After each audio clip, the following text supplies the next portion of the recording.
Hello दोस्तों, कैसे हो आप लोग। आई होप आप सभी अच्छे होंगे, मजे में होंगे। मेरा नाम है भारती और मैं आज आप लोगों के लिए एक चैप्टर लेकर के आई हूँ जिसका नाम है इलेक्ट्रिक करंट। देखिए, इस पूरे chapter electric current and its effect है, बट इसका आज हम लोग बस इलेक्ट्रिक करंट के बारे में पढ़ने वाले हैं। तो सबसे पहले हम लोग रिवाइज करते हैं कि हम लोग क्लास 7 में क्या क्या पढ़े थे। तो हम लोगों ने क्लास 7 में तो बहुत कुछ पढ़ा था, लेकिन अभी बस दो चीज को रिवाइज करनी है। फर्स्ट हमें ये रिवाइज करनी है कि कंडक्टर क्या होता है और दूसरा इंसुलेटर क्या होता है। तो कंडक्टर उसे कहते हैं, conductor that material which conduct electricity. ऐसा मटेरियल जो कि इलेक्ट्रिसिटी को कंडक्ट करता है उसे हम लोग कहते हैं कंडक्टर, और ऐसा मटेरियल जो कि इलेक्ट्रिसिटी को कंडक्ट नहीं करता है उसे हम लोग कहते हैं इंसुलेटर, या तो फिर हम उसे कहते हैं poor conductor. Poor conductor that material which conduct या तो फिर allow the electricity to pass through them is known as conductor, और material which do not allow to pass electricity through them is known as insulator और poor conductor। देखिए, ऐसा समझ में नहीं आया होगा, चलिए एक्टिविटी के थ्रू देखते हैं। मतलब एक बात बताती हूँ आप लोग देखिए, आप दूसरे मोहल्ले में जाते हो और वहां से गली से आप जा रहे हो। उस गली का मतलब उस मोहल्ले का जो, उस सोसाइटी का जो बच्चा है वो आपको बोल रहा है कि मेरे सोसाइटी में मत आओ, तुम इस गली से, रास्ते से तुम मत जाओ, तुम्हें हम यहाँ से नहीं जाने देंगे। तो जो आप लोगों का उससे आगे उस गली के में, उस सोसाइटी में आप लोग आगे नहीं जाने दे रही है, वो हो गए इंसुलेटर। और एक दूसरे सोसाइटी में गए जिसमें आप लोगों को उस सोसाइटी से जाने दे रही है, दैट मीन्स हो गए कंडक्टर। मतलब जहां से वो आप गुजर सकते हो, जहां से आप ट्रेवल कर सकते हो गई कंडक्टर, और जहां से नहीं कर सकते हो वो हो गई पुअर इंसुलेटर। अब चलिए कंडक्टर के कुछ एग्जाम्पल देख लेते हैं और इंसुलेटर के कुछ एग्जाम्पल देख लेते हैं। तो देखिए, कंडक्टर में मोस्ट ऑफ मेटल जो होते हैं वो सब इलेक्ट्रिसिटी को कंडक्ट करते हैं। तो फिर आयरन ले लो, कॉपर ले लो, कुछ भी जो भी मेटल है वो सब इलेक्ट्रिसिटी को कंडक्ट करते हैं जनरली। बट इंसुलेटर के एग्जाम्पल में हो जाएंगे प्लास्टिक्स, वुड या मेलामाइन या तो फिर बेकेलाइट एटसेट्रा। ये सब क्या है? ये सब है जो इलेक्ट्रिसिटी को कंडक्ट नहीं करने दे सकते। अगर यहाँ से कोई इलेक्ट्रिसिटी गुजरना चाहेगी तो वो उसे वहां से नहीं जाने देगी। बट यहाँ पर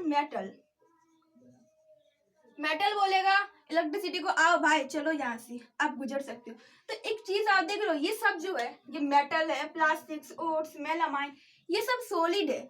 लेकिन हम लोग अब क्लास 8 में आ गए, हम लोग को कुछ नया पढ़ना है। तो आज हम पढ़ेंगे कि क्या हमारा जो इलेक्ट्रिसिटी है वो लिक्विड से ट्रेवल कर सकती है। मतलब लिक्विड क्या इलेक्ट्रिसिटी को कंडक्ट कर सकती है।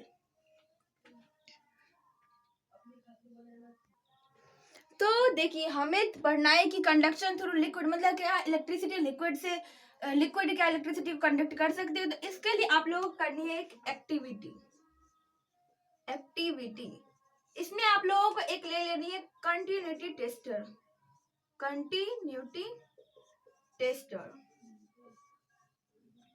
अब आप बोलोगे ये कंटिन्यूटी टेस्टर कौन सी बला है। तो देखिए, जिसमें एक वायर आती हो, एक सेल आती हो, और यहाँ पर एक बल्ब लगी हो। ये जो अरेंजमेंट है, इस अरेंजमेंट को हम लोग कहते हैं कंटिन्यूटी टेस्टर, जिसमें एक वायर, एक सेल से और फिर एक बल्ब से जुड़ी हुई हो। ये जो अरेंजमेंट बनी है इसी को हम लोग बोलते हैं कंटिन्यूटी टेस्टर।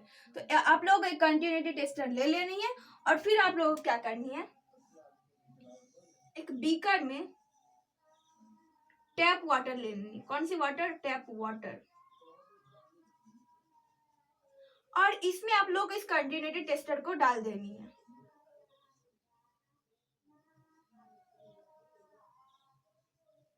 और फिर देखनी है कि क्या बल्ब ग्लो कर रही है।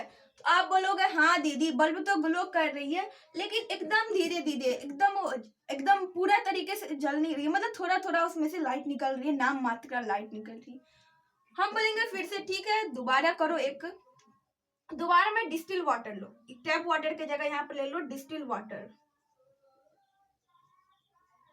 डिस्टिल वाटर, डिस्टिल वाटर आप लोगों को मेडिकल स्टोर में मिल जाएगी। और फिर उससे इस एक्टिविटी को करनी है तो आप देखोगे कि ये बल्ब ग्लो नहीं कर रही है। मतलब कि समटाइम बल्ब ग्लो करती है, लिक्विड से पास होती है, कंडक्ट करती है लिक्विड, लेकिन समटाइम इलेक्ट्रिसिटी को लिक्विड कंडक्ट नहीं करती। इसलिए हमने ये तो समझ गया कि लिक्विड से इलेक्ट्रिसिटी कंडक्ट हो सकती है, लेकिन कुछ ऐसी जगह जहां पर नहीं हो सकती है। अब देखिए जो भी पॉन्ड वाटर होते हैं, पॉन्ड वाटर या तो फिर आप lake water, hand pump water, hand pump या तो फिर जो भी टैप वाटर होते हैं, इन सब से इलेक्ट्रिसिटी कंडक्ट हो सकती है। इसलिए आप देखते होंगे कि कहा जाता है कि वेट हैंड से इलेक्ट्रिक को नहीं छूना चाहिए। जो भी इलेक्ट्रिकल इंस्ट्रूमेंट होता है उन सबको नहीं छूनी चाहिए, क्योंकि इससे हम लोगों को शॉर्ट सर्किट हो सकती है। अब चलिए पढ़ते हैं कि cause of conductivity of liquid. ऐसा क्या कारण है जिसकी वजह से लिक्विड जो है वो इलेक्ट्रिसिटी को कंडक्ट कर लेती है। तो मैं देखिए जो भी पॉन्ड वाटर होते हैं या जो भी लेक वाटर होते हैं उन सब में होता है सॉल्ट। अब आप बोलोगे कि ऐसा तो बिल्कुल नहीं, वो तो सलाइन वाटर होता है जिसमें सॉल्ट रहती है। तो देखिए हमें पता है कि उसमें सॉल्ट नहीं होती है, हम पीने में ऐसा लगता है, लेकिन रियलिटी में उसमें सॉल्ट होती है। तो सॉल्ट का सारा जो गेम है वो सॉल्ट ही करता है, सारा गेम को ये सॉल्ट के वजह से होता है। देखिए सॉल्ट, आप लोग एक फिर से एक एक्टिविटी करनी है। इसमें डिस्टिल वाटर, एक बेकरी में डिस्टिल वाटर लेनी है, डिस्टिल वाटर, और फिर इसमें कंटिन्यूटी टेस्टर आपको डाल के चेक करनी है।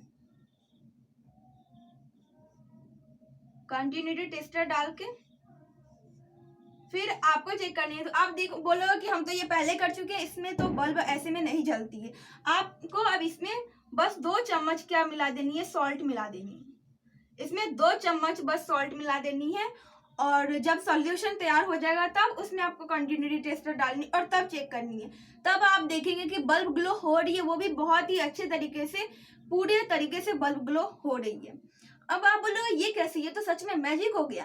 तो देखिए ये जो सॉल्ट होता है, सॉल्ट NaCl कॉमन सॉल्ट जो होता है, ये Na मतलब सोडियम जो है, सोडियम पे रहता है पॉजिटिव चार्ज और क्लोराइड पर होता है निगेटिव चार्ज। क्या होता है, निगेटिव चार्ज। तो देखिए जब इसमें इलेक्ट्रिसिटी को डाला जाता है तो ये दोनों आयन सेपरेट हो जाती है, सोडियम सेपरेट हो जाता है और ये क्लोराइड भी सेपरेट हो जाता है।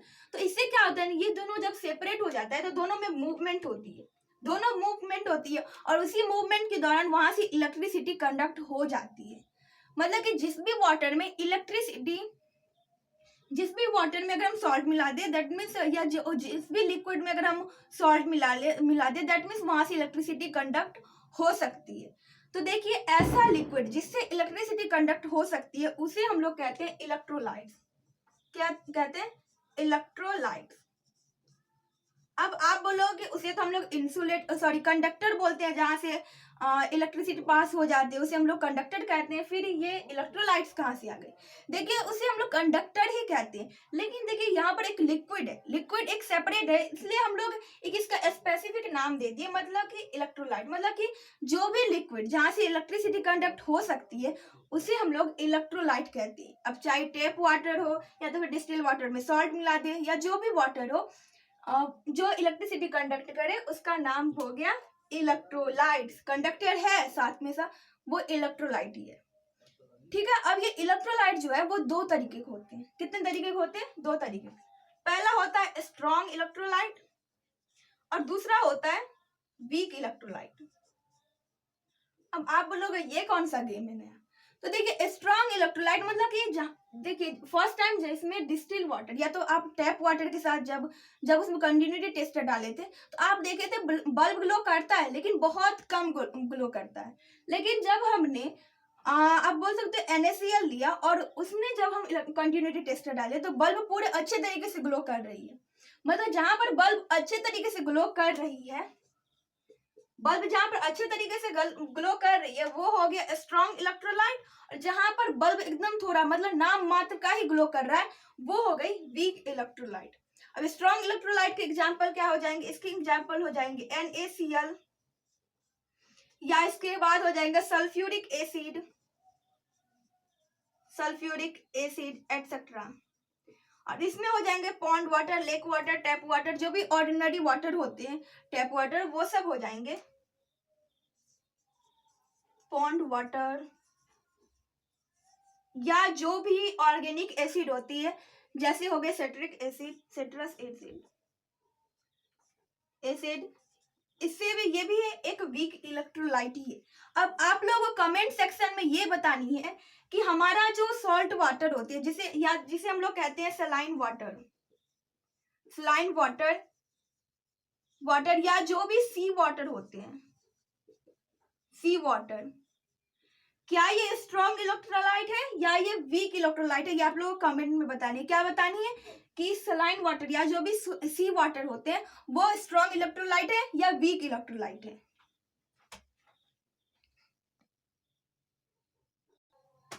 अब चलिए समझते हैं कि conversion of chemical energy into electrical energy, कैसे एनर्जी जो है वो अपना एक फॉर्म से दूसरे फॉर्म चेंज होता है। हम ये क्लास 6 और 7 से पढ़ते आ रहे हैं कि एनर्जी जो है वो तुरंत ही अपना फॉर्म चेंज करती रहती है। जैसे केमिकल एनर्जी से इलेक्ट्रिकल एनर्जी में बन गई, इलेक्ट्रिकल एनर्जी से हीट एनर्जी में बन गई, मतलब हमेशा वो अपना फॉर्म चेंज करती रहती है।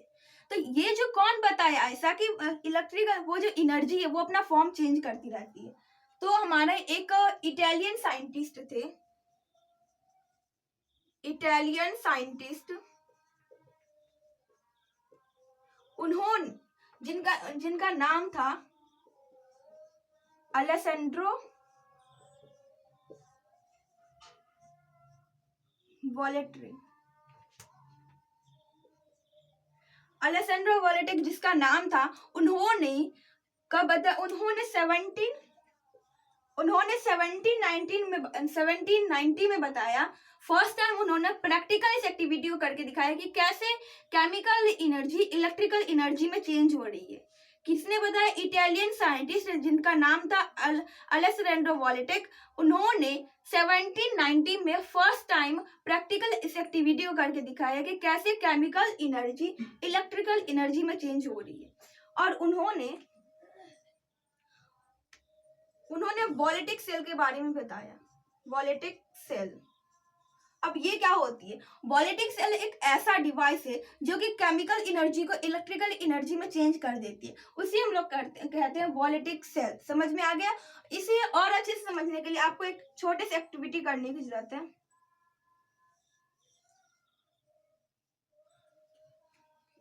देखिए, इसमें आप लोग एक बेकर में एक सल्फ्यूरिक एसिड ले लेनी है, सल्फ्यूरिक एसिड। और सल्फ्यूरिक एसिड में क्या करनी है आपको? 2 रॉड ले लेनी है, 2 रॉड। एक रहेगा कॉपर का और दूसरा रहेगा जिंक का। ये 2 रॉड ले लेनी है, एक रहेगा कॉपर का और एक रहेगा जिंक का। और दोनों से यहाँ पर एक बल्ब लगा देनी है। क्या करनी? एक बल्ब लगा देनी है। आप देखोगे कि ये जो बल्ब है वो ग्लो करने लग गई। आप बोलोगे ये कैसे ग्लो करने लगे, यहाँ पर तो सेल लगी ही नहीं है। देखिए, ये जो सल्फ्यूरिक एसिड है ये एक क्या है? एक केमिकल है, केमिकल।